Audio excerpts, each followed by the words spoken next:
Alto के engine पर बनी है ये एसयूवी, मगर कीमत है डबल। और इस पर ग्राहक यही बोल रहे हैं कि नाम का खा रही है ये कंपनी। देश का कार बाजार जहां पर एंट्री लेवल हैचबैक से एंट्री लेवल एसयूवी की तरफ तेजी से शिफ्ट हो रहा है, और यहां पर सभी ऑटोमोबाइल्स कंपनियां एक से बढ़कर एक स्मार्ट एंट्री लेवल एसयूवी लाने पर लगी हुई हैं, वो भी पॉकेट फ्रेंडली बजट में। जैसे कि हैचबैक आती हैं एंट्री लेवल की। और बीते केवल अगर कुछ साल की ही तस्वीर देखें तो ऐसा लगता है कि अगले कुछ दिनों में एंट्री लेवल हैचबैक कारें कहीं खत्म ही ना हो जाएं और इसकी जगह कॉम्पैक्ट एसयूवी या माइक्रो एसयूवी ले लेंगी। और सभी कंपनियां इस सेगमेंट में अपनी कारों को लॉन्च कर रही हैं। लगातार कंपटीशन बढ़ रहा है और कम प्राइस बैंड में होने की वजह से इन कारों की सेल भी काफ़ी अच्छी है। और 1.1 लीटर से लेकर 1.2 लीटर इंजन के बीच में आने वाली माइक्रो एसयूवी सेगमेंट में देश की सभी ऑटोमोबाइल्स कंपनियां कूद चुकी हैं। खास तौर पर अगर बात करें इंडियन कार मार्केट में ऑल टाइम फेवरेट हैचबैक की, तो मारुति सुजुकी की ऑल्टो लंबे समय तक एंट्री लेवल कार बाजार की नंबर 1 चॉइस रही है और ऑल टाइम बेस्ट सेलिंग भी रही है। और इस कार के जरिए ही अगर कहा जाए मारुति की मार्केट में पहचान बनी है तो कुछ गलत नहीं है। और अब परिस्थिति बदल चुकी है, भारत का कार बाजार तेजी से मैच्योर हो रहा है और इस चक्कर में गला काट प्रतियोगिता बढ़ रही है। और कस्टमर में एसयूवी के बढ़ते क्रेज ने इस सेगमेंट को भी प्रभावित किया है। वहीं पर मारुति सुजुकी पिछड़ रही है और इस सेगमेंट में देशी कंपनी टाटा मोटर्स ने सबसे पहले बाजी मारी और पहली बार कार खरीदने वाले कस्टमर्स के लिए सबसे छोटी एसयूवी पंच को लॉन्च किया अक्टूबर 2021 में। और लॉन्च होने के बाद से इस गाड़ी ने मार्केट में धमाल मचा रखा है। सबसे पहले तो अपनी 5 स्टार रेटिंग के साथ में शानदार लुक, सेफ्टी फीचर्स, अच्छा खासा स्पेस और 1.2 लीटर यानी 1200 सीसी के दमदार इंजन के साथ में। और अप्रॉक्स 6 लाख कीमत से शुरू होकर इसने 18 महीने में रिकॉर्ड तोड़ दिया है, 2 लाख यूनिट का सेल का आंकड़ा पार करके। और पंच की सफलता से मारुति को भी यहाँ पर तगड़ा झटका लगा है और वो भी इस सेगमेंट में अपनी कार उतारने की जिद पर अड़ गई है और उसने ऑल्टो K10 में इस्तेमाल 1000 सीसी के इंजन पर एक एंट्री लेवल एसयूवी लॉन्च की है और इस एसयूवी का नाम फ्रॉन्क्स रखा है। और 2 माह पहले यानी 24 अप्रैल 2023 को इसे लॉन्च किया है।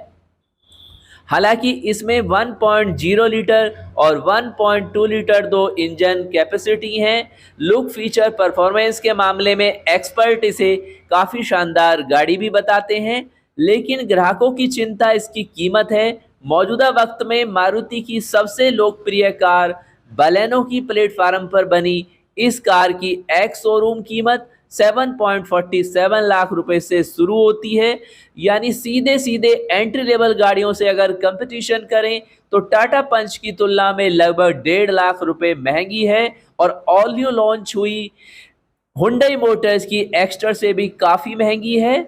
इतना ही नहीं, इसमें जब ऑल्टो K10 का इंजन है तो कंपनी ने आखिर इसमें ऐसा कौन सा खास फीचर या सेफ्टी स्टैंडर्ड फॉलो किया है कि इसकी कीमत ऑल्टो K10 से करीब करीब दोगुना हो चुकी है।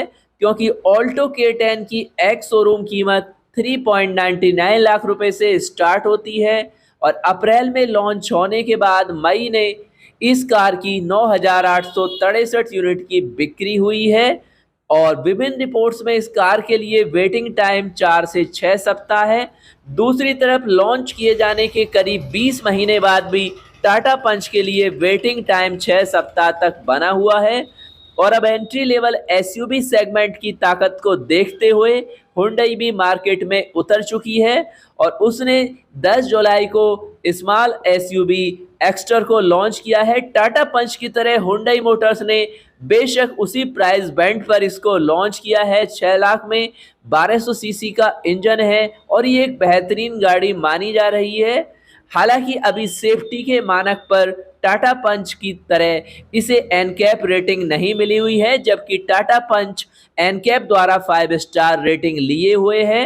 वैसे अगर आप न्यू कार परचेज करने जा रहे हैं इस सेगमेंट में टाटा पंच, हुंडई एक्स्टर में से किसे सेलेक्ट करना चाहेंगे और आपके हिसाब से मारुति सुजुकी को अपनी ऑल न्यू फ्रॉन्क्स का क्या प्राइस बैंड रखना चाहिए था जिससे कि इस सेगमेंट की गाड़ियों को कम्पीट कर पाए। और दोस्तों बेशक एंट्री लेवल सेगमेंट में अभी और भी गाड़ियां आनी बाकी हैं और एंट्री लेवल हैचबैक का मार्केट सिमटना तय हो चुका है, तो आप लिख सकते हैं कि कम से कम एंट्री लेवल सेगमेंट में भी सभी कंपनियों को किन स्टैंडर्ड को फॉलो करना चाहिए। हालांकि ये बिल्कुल फैक्ट है कि टाटा पंच सबके लिए एक बेहतरीन उदाहरण हो चुकी है, जिसमें कि अंडर 6 लाख से स्टार्ट होने वाली इस गाड़ी ने सेफ्टी के सभी स्टैंडर्ड कंप्लीट किए हैं और टाटा मोटर्स ने ये करके दिखा दिया है कि कम बजट में भी सेफ्टी को फॉलो किया जा सकता है, एडवांस फीचर्स दिए जा सकते हैं, बेहतरीन स्पेस दिया जा सकता है। तो इस सब को फॉलो करना मस्ट इम्पॉर्टेंट है।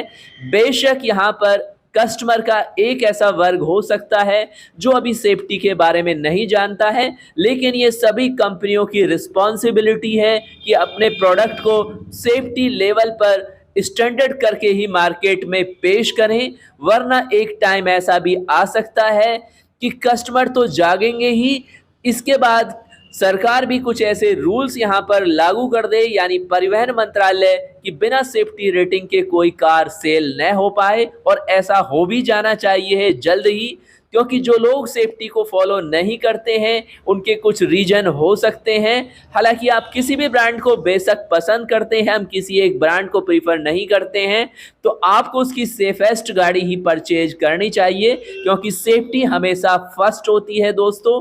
क्योंकि आप अपने लिए जो भी गाड़ी परचेज करते हैं अपने और अपनी फैमिली या फ्रेंड्स के लिए, तो सेफ्टी होनी उसमें मस्ट इम्पॉर्टेंट है। और सेफ्टी के बारे में आप काफ़ी सारी वीडियो इंटरनेट पर देखते भी होंगे कि सेफ्टी के क्या मायने होते हैं और अब नॉर्मल कंडीशन में सेफेस्ट गाड़ियां किस तरह आपकी मदद करती हैं, आपके लिए किस तरह लाइफ सेवर होती हैं। इसलिए हमेशा सेफेस्ट गाड़ी ही परचेज करें। बेशक आप कंफर्ट देखिए, माइलेज देखिए, पावर देखिए, और जब मार्केट में टाटा और महिंद्रा की गाड़ियां बेस्ट ऑप्शंस में अवेलेबल हैं, तो बिल्कुल आप सेम सेगमेंट की गाड़ियों का कंपेयर करके ही फाइनली अपने लिए डिसाइड करें कि आपको कौन सी गाड़ी आपको परचेज करनी चाहिए जो आपकी हर रिक्वायरमेंट को फुलफिल करती हो। तो लिख सकते हैं दोस्तों आपको कंपनियों को किन पॉइंट्स को फॉलो करना मस्ट इम्पॉर्टेंट है। और इसी तरह की ऑटोमोबाइल्स न्यूज़ इन्फॉर्मेशन अपडेट के लिए चैनल को सब्सक्राइब करके रखें।